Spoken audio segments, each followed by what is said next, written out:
Hello, welcome to Democratic Dialogue. I'm David Rhinelander, your host. And today we're talking about past and forward looking of Democrats and politics in general. And I have two very interesting guests. Sten of Clintonburg, who is, he has a wonderful past to talk about, and he's very active in future politics. And Lacey Kaminsky is also the same. She's a little younger than we are, but she's gotten involved in all sorts of things in the now things. And so we're just going to have a back and forth about what has been and what should be. And so I'll ask each one of them to introduce themselves, and then we'll get into a conversation. So Sten, why don't you? Oh, let me give you one quick brief. I've been a newspaper writer. I couldn't be active in politics, but I got into politics as soon as I could. As soon as I retired and got elected in a little town and all this kind of stuff. So Sten, you go ahead. Well, I'm almost a birthright Democrat. My family moved into a housing project in Philadelphia when I was very young. You came from where? From Philadelphia. Philadelphia. Okay. The housing project was the first project that was financed by the Roosevelt administration during the Depression in the 30s. Mm. And it was a model that was absolutely marvelous because we had not only nice apartments, it was brutalist architecture, but they were nice apartments, and we had a swimming pool there and a gymnasium, and they had organized a nursery school, kindergarten. There was the library, and there were social groups and so on. Unfortunately, after this, they changed the personnel in the department that ran housing projects, and they changed their model after that, and it stopped being communities and started being housing develeldoments for the storage of people. How many people were in the project when you were there? There were 4 buildings, and I don't know how many people were there, but there were plenty. Boy. And there was always some action going on. It was a community. It was a community. Oh, terrific. Yeah. And it was not just poor people. There were, of course, It was sponsored by the high fashion hosiery workers union. So there were hosiery workers there, but there were also, my father was a service manager for the Dictaphone Corporation in Philadelphia. Mm. And there was the president of Pot Steel who was there. Really? Yeah. So it really was a mix. Yeah. There was quite a large mix. Yeah. Wow, well, terrific. And there were all kinds of, the community activity. My father, as a matter of fact, sold his life insurance policy to help finance a co-op store that they had, Consumers Co-op.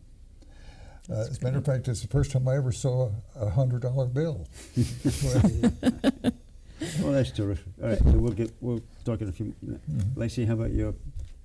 I guess my background, past. My family's from the Midwest, and you said Texas. Well, no, my family's from the Midwest, but they were my mother and father were economic migrants. Which basically, if you look now at what's going on in rural Ohio, and why people have the feelings they do and the anger they do about not having the American dream, well, my parents escaped from that that poverty and that lack of economic growth. And followed a career path in engineering that my father had. That was through the oil industry. So it went through Oklahoma and into Texas. And we basically tried, had to find interesting cultural niches in those states. As you moved, yes. Yeah, as we moved. Yeah. And it turns out there are a lot of progressive and socially active church groups, and there's political organizing, but mainly there are a lot of interest groups around increasing access to education or reproductive rights, work with immigrants' rights, and environment, especially the environment, is a really big concern in these states that have a lack of regulation. You heard about all these things as you were growing up. Well, and I cared about them Yeah. and got involved in them Good. from a young age. I mean, even being a young child, growing wanting to grow more plants at school, to being in high school and volunteering for a theater group that taught kids about social responsibility and issues with drugs or gangs In or school. teen pregnancy. Yeah, in Really? school. So Wow. and that was so. There's a lot of this thread of social justice and strengthening the social fabric that I think it's there for most people who identify as Democrat or progressive, and even independents, who care about well-being in society. When did you first learn that there were sort of two big parties and that Well, kind of that didn't business? really come into play because my parents were very independent and You were more interested in the issues than you were in the Yeah, I think I in was more into parties. the issues and being Okay. and philosophical about them. I think I started becoming aware of the tension of the two parties. Right. That would be every 4 years. Yeah. When you'd see, Yeah. I remember thinking that there was injustice, in the world, depending on who was in power and how they wielded that power. But that's been the case for Republican presidents and Democratic presidents. I remember protesting once in college. With a group of friends, we went to a large arena where President Clinton was going to be speaking. And we went up we had made T-shirts that all spelled something out, and it was no, and then the French flag and nukes, because we wanted him to put pressure on the French government to stop the nuclear testing in the atolls in the South Pacific. So I have opinions about how power is wielded, and injustice, regardless of who is in power. Right. How about you, Stan? When did you become aware of politics in that sense? It's almost difficult to remember when I started because my family were always interested in the goings on in political life. My father had been, as a matter of fact, in his younger days, when he first came to this country, a member of the IWW, the Wobblies. Which is a radical labor union. That's a long time, yes. And as a matter of fact, that's when he left the sea, was when he went to a convention in Chicago that they were having and decided that they had lost a strike that they were running. And he said, well, I guess I won't go to sea anymore. For a while, he was a hobo in the Midwest. Oh, my goodness. Yeah. But he was always involved with political things, and my bedtime stories were stories of his adventures at sea. At sea, but not in politics. With wow. the IWW and the things that he was doing with that. The union, yeah. Wow. So that's. So it's been in your blood. It's been in your brain ever. Yeah. My family was very different. My father was a physician, and my mother. And the first thing I knew about it was that my mother made me sit down and listen to Franklin Roosevelt on the radio, and learn about some of these issues. But I really didn't. And then I was in the newspaper business, and I couldn't get into politics because you could register to vote, but you weren't allowed to show your political card or be active in politics if you were a reporter in the newspaper. Oh, okay.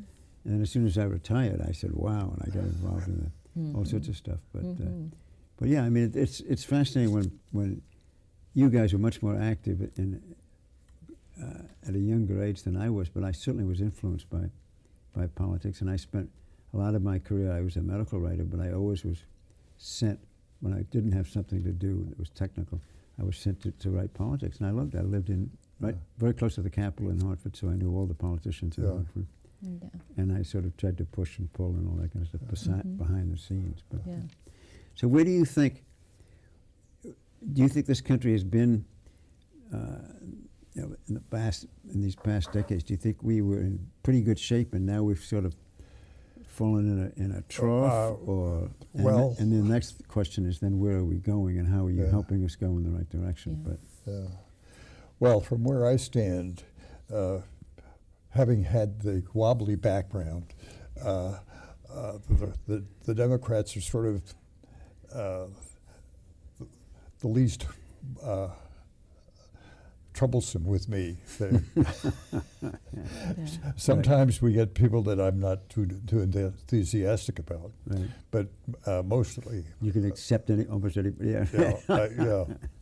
As a matter of fact, when I first moved to Gloucester, to Lanesville, where I am now, I wasn't even aware that we had a Democratic ward committee. As a matter of fact, I worked to get a ward committee organized. Really? We tried to get into the party, and they said, "Well, you could only get in if you during an election." Well, that's not true anymore. Absolutely. No. I've been involved. Exactly. I mean, But GOTV is a full-time without the vote. Yeah, exactly. Since I was moving this thing, they elected me ward chairman. From Lanesville. For Lanesville, for Ward 4. And I was Ward 4 chairman for a long time. I finally decided that somebody else had better do it. So there have been a few chairs since then. Yeah, well, but absolutely. I mean, I think that's one of the issues in if you are interested in politics, how you can help organize the local level so it has some influence. And how about you, Lacey? Same thing. Well, and just seeing, I've seen this coming is sort of the point that I was a child of, I would say, the hippie generation, and I didn't experience as much like political input as you did, which seems inspiring. For them, it was more of a cultural, revolution, and I think that the rhetoric that was created in the 80s that just was a lot of opulence for some and austerity for others just sort of amplified that cultural magnetism. And so we got a lot of, MTV and high fashion and just a lot of materialism that basically covered over the fact that a lot of Americans were getting left behind with their education, with their family structure. We had a lot more families that were breaking up. There wasn't support for families. There wasn't support. There's not preschool. There's not early education. So you just saw the rift widening. And at one time when my mother was a single mother, and we ended up living in a very poor neighborhood, and I went to the Salvation Army summer camp, and was the only white child in this entire. Now, where was this? This was in Tulsa, Oklahoma. In Oklahoma. And I just saw so many children who didn't feel like they had access to any resources or any future. Right. And I didn't feel that way because for me, this was, a temporary situation. Exactly. My mother was very tenacious, and I felt this struggle. But I could just see so many people being treated like they had no value. And I think that we've come to that point where American workers don't feel like they deserve pay. They haven't been fighting for it. We haven't been supporting unions. And now, you mean? And now we see the full-blown glory of not investing in people and culture and humanity. We're just seeing a lot of reckless. I think greed, and I think it's causing a lot of cultural problems. Again, so I saw this growing up. I could see it happening, and that made me more want to be an activist. And now I'm glad that the tide is turning. I feel like this past year really has been the year of young people speaking out, women coming forward, and people from the hippie generation or from the union, background saying, yeah, we want FDR type principles. That's why, Bernie's message resonated so much. Bernie Sanders, yes. I must say I was a big fan of Bernie's. Yes. Yeah. I think he was Me wonderful. too. Yeah.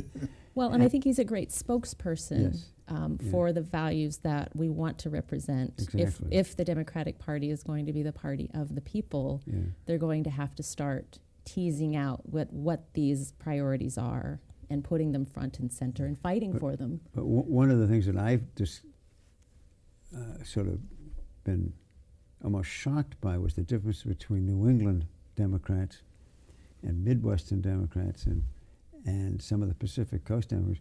3 different parties. No. And I don't know how to bring.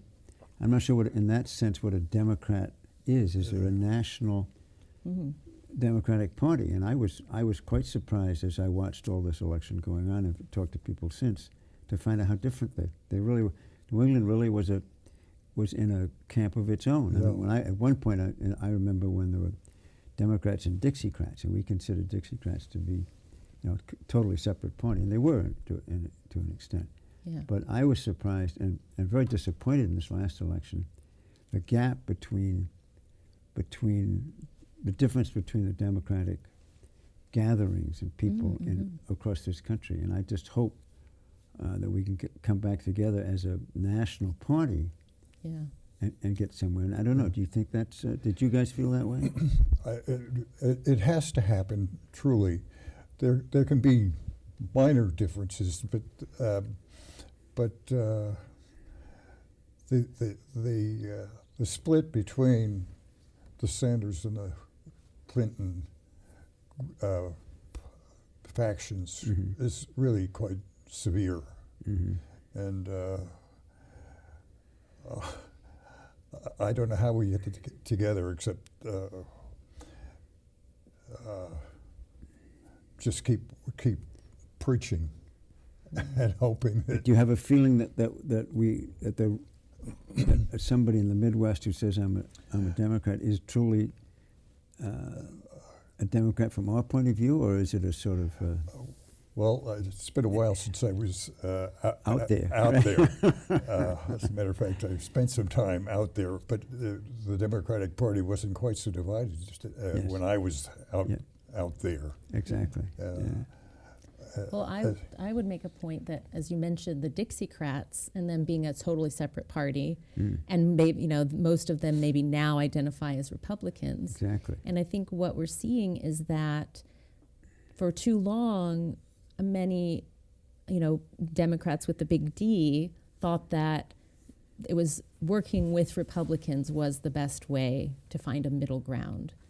And we have this left versus right, one side versus the other, when really we've just been pulling our whole political spectrum farther and farther to the right, instead of there being a true left that makes demands and says, no, utilities should be owned by the people and not privatized. Well, but there's still a liberal branch of the Democratic Party. Oh, sure. I'm a member. So no, but No, I know what you mean. but yeah. just saying that Yeah. now that we see the true colors Right. of what just happened in Congress and this Yes. type of tax bill that really harms Yes. middle class people, the Absolutely. working poor, Yeah. women, children, that working with a party that wants to undermine social safety nets and personal health and opportunities for our people is not a party that needs to be found cooperation with. Well, I'm And thinking that- more.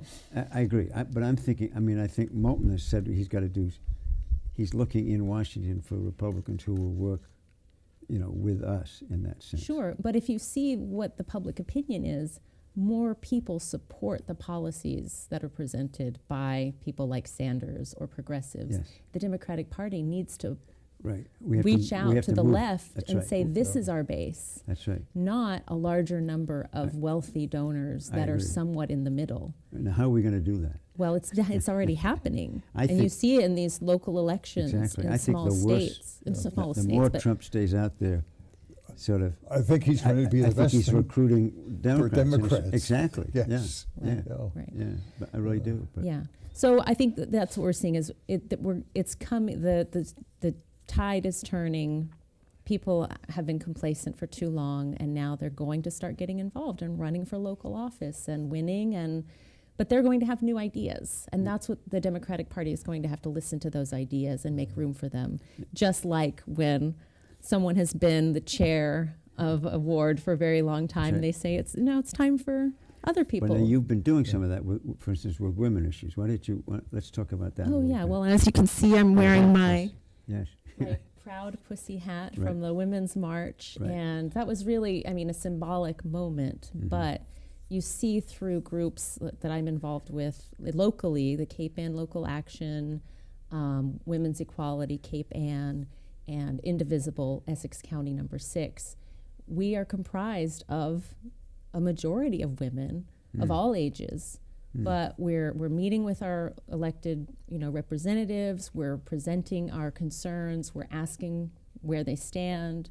We're showing up to demand vote, on things like sanctuary cities and the collecting petitions for the millionaire's tax. We're walking the walk when it comes to what Gus Bickford says is the Democratic Party platform of Massachusetts. He says is the Rise Up campaign, basically. That's what we should be standing for. Okay. So when he says that, and we know that that's the truth, we're putting it into action. There it is, yeah. We want accountability. And is it happening? Oh, I mean, yes. It Oh, seems to me, I haven't been to any of these things anymore. At my Yes. age, I don't go into march the streets. But is there a real feeling of, because the numbers look good. yeah. And it's not just the feeling, it's these wins, at the local level. Isn't it amazing lately? Yeah. Yes. So, and we're seeing a lot more, city council wins for new people and for women and for people of color. We're seeing what happened in Alabama was the result Exactly. of women of color organizing and getting the vote, the black vote, and getting people of color involved, caring, saying, okay, your life is on the line and we're going to make a difference. Yeah. So I feel like we feel solidarity. It's still a struggle because there's daily blows to our democracy, and but that makes us want to fight even more, I think. At least I do. Yeah, no, I agree. And I really think women have become more and more of a force, a political force. Yeah, and like we were mentioning about the person of the year being the whistleblowers, all the women who have stepped forward. So I just feel like in 2018, this is going to be a year for, we're basically going to get back our numbers in the Senate by 1, and that's just the beginning. I hope so, yeah. What about you, Stan? What do you think? I think that actually we've been kowtowing too much to the lobbyists with large bankrolls. With money, yes. I think that our financial situation is controlled by bankers. The students now are being held hostage on their loans when they go to schools that Academic loans, collapse yes. and leave them in the lurch, Right. and they're stuck with incredible financial burdens. And our Obama law was actually, it seemed to me that it was kowtowing to the insurance companies. We should have had a single payer operation rather than Health, absolutely. health Yes. care, Absolutely. rather than to Yeah. offer it out to a vast number of insurance companies, which only But he was going that way. And so he was hopefully he was doing that way, Right, but he sure. got these Right. people with big bankrolls That's right. saying that we have to keep the health insurance companies alive. Well, no, alive, there's an but awful wealthy. yeah, there's an awful lot of money that gets strained out of the actual health providing area to satisfy these people who have insurance companies that are paying interest. I mean, Bernie was absolutely right, promoting single-payer health care and all Yeah. that kind of stuff. Right. And whether that's going to come, I think in a sense, I don't hope it, because the cost of doing it would be much. But I think there's going to be enough people suffering that'll swing it'll swing it back the right way. But I mean, I hate to have them victims, but I think that's going. I think it's going to be that bad. Yeah. If you think about it, the whole economy is changing right now. Retail isn't going to be viable, and maybe looking at a basic income instead of jobs. Even if there's not enough, real meaningful work for people to do, but we have a gross domestic product that produces trillions of dollars, why can't that just be shared equally amongst all of our people and create more well-being and more innovation? Right. We could be creating, really interesting solutions to some of the problems we're facing with our population, with our environment, with our food supply. But a lot of young people aren't able to pursue those creative interests and, you know, problem-solving type careers that made us an amazing country in the first place. Is that you have a daughter in high school?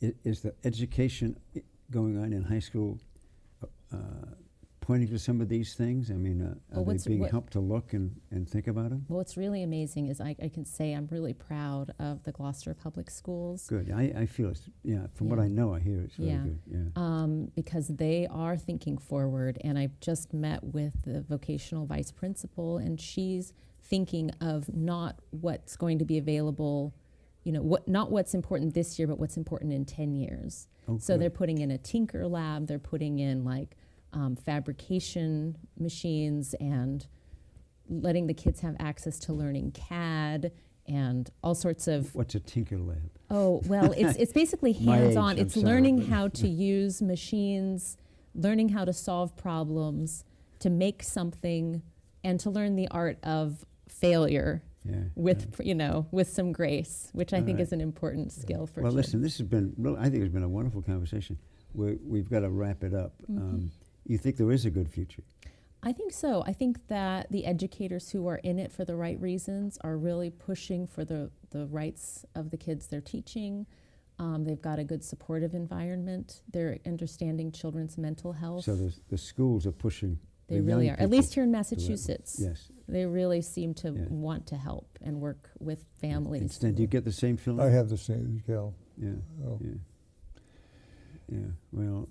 But the higher education is a troubling thing, and the cost of it. So we'll see how that works. Yeah. Well, it is expensive. I mean, there's no question about it. Yeah. But it's got to be done, and the gap between some of the community colleges and the elite colleges is there, but it's always been there. So True. Yeah.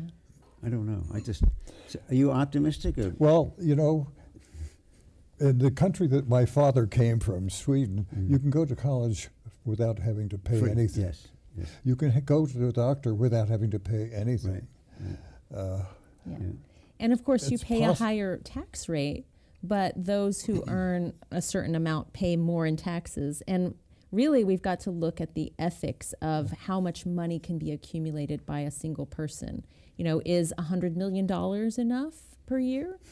And beyond that, you pay 90% in taxes. I mean, really, how much do you need? 10,000 times more than every other person. Okay, well, listen, I think that's a great way to end. So thank you both very, very much. I think this has been a very good conversation, and we'll be back again. So thank you for watching Democratic Dialogue.